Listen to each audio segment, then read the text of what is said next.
यासोबत काही मूलभूत मुद्दे देखील चर्चेला आलेले आहेत या प्रकरणातनं। त्यामध्ये रेसिडेन्शियल एरियातले पब्स असतील, हा एक महत्त्वाचा मुद्दा आहे। त्या ठिकाणी आयडेंटिटी चेकिंग कुठलं होत नाही, हा देखील महत्त्वाचा मुद्दा आहे। आयडेंटिटी चेकिंगचा अर्थ असा आहे की आपण बघितलं असेल तर त्यांच्यावर एक कंपल्शन आहे की त्यांनी आयडेंटिटी आणि एज चेक करूनच लोकांना आतमध्ये जाऊ दिलं पाहिजे। त्याचं चेकिंग कुठे होत नाहीये। त्या संदर्भात एन्फोर्स करणं आणि सीसीटीव्हीतनं ते मॉनिटर करणं, अशा प्रकारचं एक पोलिसांशी चर्चा झालेली आहे, ते करणार आहेत।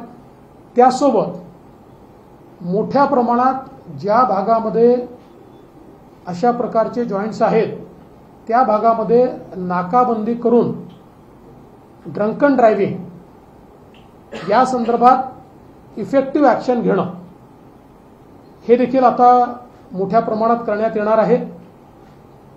आणि विशेषतः ज्यांना लायसन्सेस मिळालेले आहेत ते लायसन्सेसच्या कंडिशन्स त्या ठिकाणी पाळतायत की नाही याची तपासणी करण्याचे आदेश हे पोलीस विभाग तर पाहिलंच, पण महानगरपालिकेलाही देण्यात येतील आणि एक्साइज डिपार्टमेंटला देखील देण्यात येतील।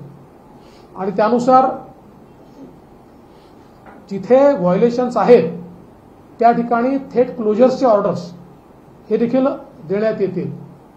कुठल्याही प्रकारचा FL3चा नवीन लायसन्स देताना त्या ठिकाणी एक तर तो रेसिडेन्शियल एरिया असू नये आणि त्याचे काही काटेकोर नियम असावेत, अशा प्रकारचं देखील एक त्याची नोट ही मी पोलीस आयुक्तांना तयार करायला सांगितलेली आहे की ज्या माध्यमातून भविष्यामध्ये या गोष्टींवर आपल्याला आळा आणता येईल।